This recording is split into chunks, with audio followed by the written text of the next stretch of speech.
Hello everyone, আসসালামু আলাইকুম। আরেকটি ব্লগ নিয়ে চলে আসলাম আপনাদের সামনে। কেমন আছেন আমার প্রিয় ভিউয়ার্স, আপু ভাইয়ারা? এই তো সকাল সকাল কিন্তু ছেলের সঙ্গে ছাদে চলে যাচ্ছি। শীতের কাঁথা, কম্বল, কমফোর্টার এগুলো রোদে দিয়ে রোদে দেওয়ার জন্য আর কি। তো ছেলেকে আগেই পাঠিয়ে দিয়েছি। আর এখন আমি এই যে টেবিলটা ক্লিন করে নিচ্ছি। সকালে নাস্তা খাওয়ার পরে টেবিলটা ক্লিন করা হয় নাই, তো টেবিলটা আমি ক্লিন করে রেখে আরও কিছু কাঁথা, কম্বল এগুলা নিয়ে আর কি ছাদে যাব। তো ভাবলাম যে টেবিলটা ক্লিন করে নেই, তারপরে আর কি ছাদে যাই। তো যাই হোক, এখান থেকে আজকে ব্লগটা শুরু করলাম। আমার প্রিয় আপু ভাইয়ারা, আপনারা সবাই কেমন আছেন?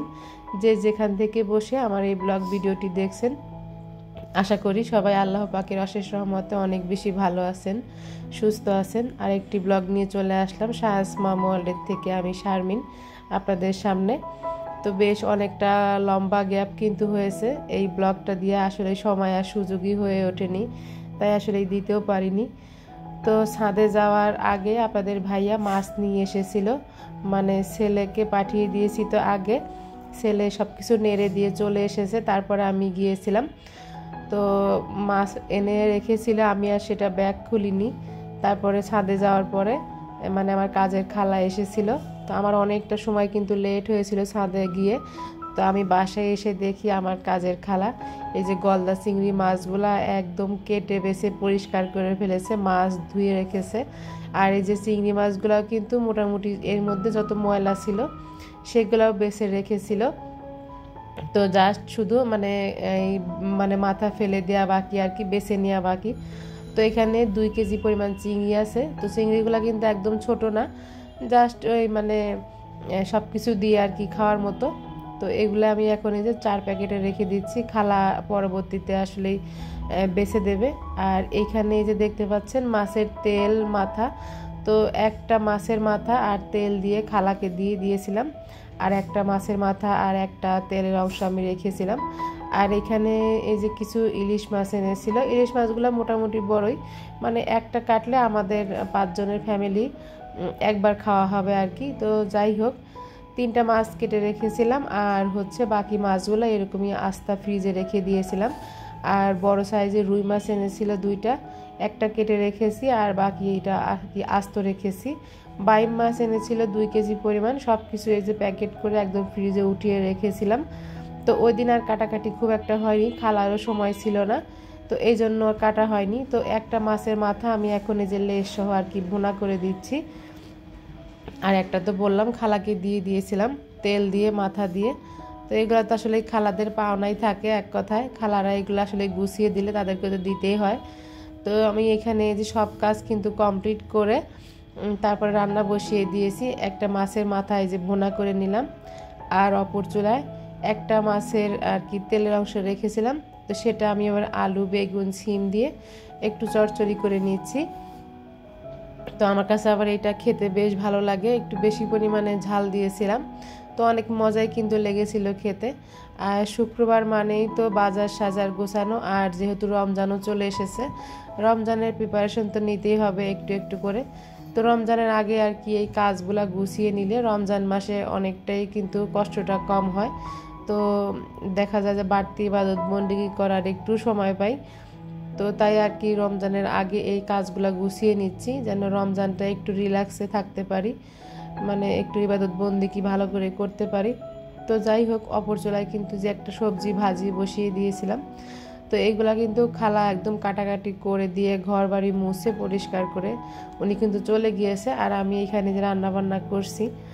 তো যাই হোক, ভিডিও শুরু থেকে কিন্তু অনেক কথা বলেছি আপনাদের সাথে। তো কথা বলতে বলতে যারা এই পর্যন্ত ভিডিওটি দেখেছেন একটা লাইক দেননি, প্লিজ তারা একটা লাইক দিয়ে ভিডিওটি দেখা কন্টিনিউ করবেন। আর আমার এই ভিডিওর কোনো অংশ যদি আপনাদের কাছে ভালো লেগে যায়, যদি মনে হয় আমার এই চ্যানেলটি সাবস্ক্রাইব করার উপযুক্ত, তাহলে অবশ্যই সাবস্ক্রাইব করবেন। নতুন বন্ধু হয়ে থাকলে কমেন্টটিতে এসে হাই হ্যালো সালাম জানিয়ে যাবেন। আসলে ভিডিওর নিচে কমেন্ট করলে আপনাদেরকে খুঁজে পেতে অনেক বেশি কষ্ট হয়ে যায় আমার। তো তাই কমিউনিটিতে এসে একটা লেটার রাখবেন, আমি অবশ্যই আপনার পরিবারে যুক্ত হব। তো যাই হোক, রান্নাবান্না কমপ্লিট করে রেখেছিলাম, একটু দেরি হয়েছিল। আর রান্নাঘরটা কিন্তু আমি বেশ সুন্দর করে ক্লিন করে নিয়েছি। খালা একবার অবশ্য ক্লিন করে রেখে গেছে, আমিও আমার মতন পরে রান্না শেষ করে ক্লিন করে নিয়েছি চুলা টুলা দিয়ে আর কি। তো যাই হোক, আজকের ভিডিওটা একটু লং বেশি, তো যাই হোক একটু কষ্ট করে সবাই দেখে নেবেন। তো রান্নাবান্না শেষ করে এখন কিন্তু চলে এসেছি আমরা ছাদে। তো এই ব্লগটা ছিল গত শুক্রবারের একটা ব্লগ। তো আজকে আপনাদের সঙ্গে ভয়েস ওভার করে শেয়ার করছি। আসলে অনেক ব্লগে কিন্তু আগে পিছে হয়ে যায় দিতে। তো দেখেন এই যে আমার কম্বল কমফোর্টার কিন্তু সব রোদে, আর ছাদে এত কাপড় চোপড় নাড়া, দুইটা ছাদে আমাদের কিন্তু কাপড় চোপড়ে ভর্তি। সবাই কিন্তু এই যে শীতের আগে যেমন কাপড় চোপড় রোদে দিয়ে ধোয়ার একটা ব্যাপার থাকে, আর মানে শীত চলে যাওয়ার পরেও আবার সেই সেম অবস্থা, সব কিছু ধুয়ে রোদে দিয়ে শুকিয়ে আবারও কিন্তু ধোয়ার মানে উঠানোর একটা প্রস্তুতি থাকে। তো রমজানের আগে এই কাজগুলা গুছিয়ে নিচ্ছি। তো আমি এখন চলে এসেছি উপরের ছাদে আমার গাছগুলা দেখার জন্য। এই যে কাটা মুকুটটা দেখতে পাচ্ছেন, এটার বয়স কিন্তু 3 বছর। আমার কিন্তু বারান্দায় রাখা ছিল, তো কোনো ফুল ফুটতো না। এখন ছাদে দেওয়ার পরে এত ফুল ফোটে, কিন্তু আমার দেখার সৌভাগ্য খুব একটা হয় না। তো যখনই যাই ছবি তুলে নিয়ে আসি, একটু ভিডিও করি। আর দেখেন আমার গাছে কত সিম ধরেছে। তো আজকে সিমগুলা মানে ছিঁড়ে নিয়ে গেছি, বেশ অনেকগুলা সিম হয়েছিল। তো এই মানে গাছটা বেয়ে বেয়ে একদম পানির ট্যাঙ্কির উপরে উঠে গেছে। তো উপরে আমি তো উঠতে পারিনি, কোনোভাবেই সম্ভব না। তো নিচের থেকে যতগুলা পেরেছি 1 মুঠ মতো হয়েছিল। দেখেন একদম বিসিয়ালা সিম, আপনাদের সঙ্গে একটু শেয়ার করলাম। আর কতগুলা শাক হয়েছিল সেগুলা আমি মানে ছিঁড়ে নিয়ে এসেছিলাম। আর এই যে আমার গাছে কিন্তু মরিচ ধরেছে, অনেক মরিচ ধরেছে 2টা গাছে। তো মাশাল্লাহ আরেকদিন আসলে পরে তখন ছিঁড়ে নিয়ে যাব। তো বেশ এই যে এতগুলা শাক হয়েছে, মানে একবেলা ভাজি খাওয়া যাবে। আর এই যে আমার মিষ্টি কুমড়া গাছে কিন্তু ফুল ফুটতেছে, আবার মিষ্টি কুমড়া হবে। তো এই গাছের কিন্তু শুধু পাতা খেয়ে খেয়েই মানে শেষ করলাম, কুমড়া আর খেতে পারিনি। তো যাই হোক, যা হয়েছে আলহামদুলিল্লাহ সব কিছুর জন্য। তো আমি এই যে বিকালে এসেছিলাম ছাদে, কিন্তু সায়ান খেলাধুলা করছিল। আর এখন এই যে এইগুলা নিয়ে বাসায় যাব, মানে অনেকগুলা 2বার আসতে হয়েছে এইগুলা নিতে আর কি। তো এইগুলো আর কি গুছিয়ে নিচ্ছি রমজান শুরু হওয়ার আগেই। তো এই তো বাসায় চলে এসেছি সব কিছু নিয়ে। তো এখন এই যে ভাঁজ করে আর কি জায়গায় সব কিছু উঠিয়ে রাখবো।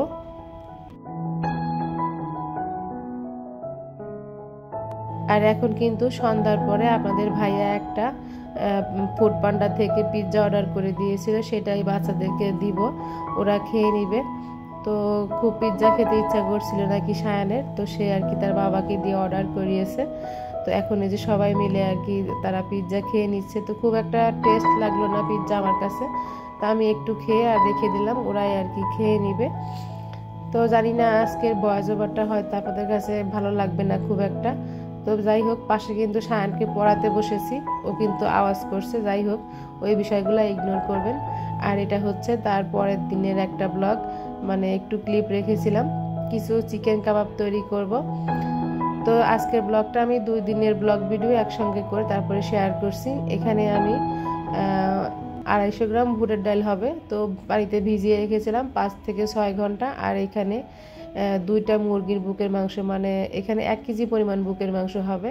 তো সেগুলো আমি একটু পিস করে কেটে ধুয়ে পরিষ্কার করে নিয়েছি। কাবাব তৈরি করব, চিকেন টিকিয়া কাবাব। এখানে সমস্ত মশলা দিয়েছি, শুধুমাত্র হলুদের গুঁড়া ছাড়া।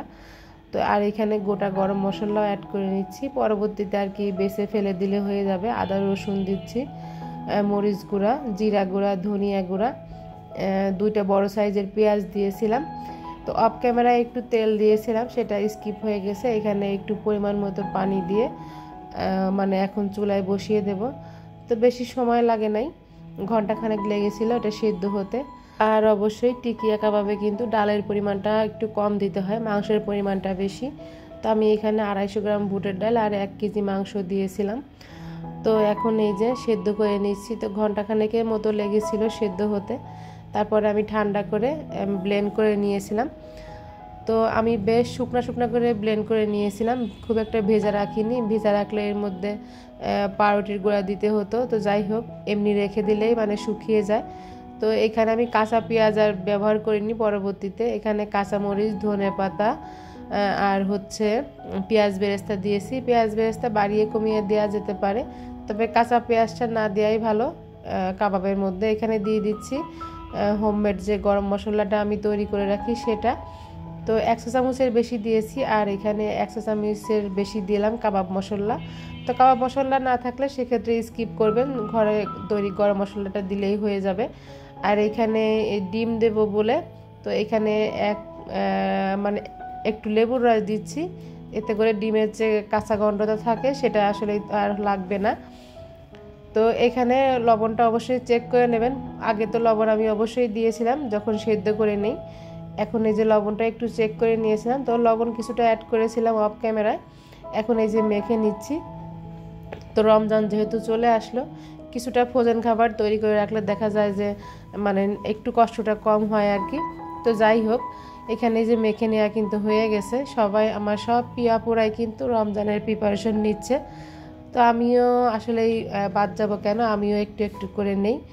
তো দেখা যায় এই কাবাবটা খেতে কিন্তু বেশ ভালো হয়েছিল, ভাতের সঙ্গে খেয়েছিলাম ভেজে, তো খুবই মজা লেগেছিল। তো আমার ছেলেরা তো অনেক বেশি পছন্দ করেছিল কাবাবগুলা। এই তো তৈরি করা কিন্তু হয়ে গেছে। ফ্রিজে রেখেছিলাম ঘন্টা 2-1-এর জন্য। ফ্রিজে রাখার পরে কিন্তু এরকম একদম শক্ত হয়ে যাবে কাবাবগুলা। এরপরে একটা বক্সে ভরে আর কি ফ্রিজে রেখে দেব। তো রমজানের মধ্যে আর কি খাওয়া যাবে। তো আমার ছেলে কিন্তু বেশ পছন্দ করে এই কাবাবটা। আর মেহমান আত্মীয়স্বজন আসলে তো পোলাও বিরিয়ানির সাথে তো কথাই নেই। তো এগুলা কিন্তু খুব চলে আমার বাসায়। তো এখন এই যে ফ্রিজে রেখে দিচ্ছি, বেশ অনেকগুলো কাবাবই কিন্তু তৈরি হয়েছিল। তো অল্প কিছু আর কি রেখেছিলাম ভাজার জন্য, আর এখন বক্স ভরে রেখে দেব। তো কথা বলতে বলতে কিন্তু একদম ভিডিও শেষে চলে এসেছি। আজকে আমি এখান থেকে বিদায় নেব। সবাই অনেক বেশি ভালো থাকবেন, সুস্থ থাকবেন। আরও একটি ব্লগ নিয়ে চলে আসবে আপনাদের সামনে। সেই পর্যন্ত আল্লাহ হাফেজ।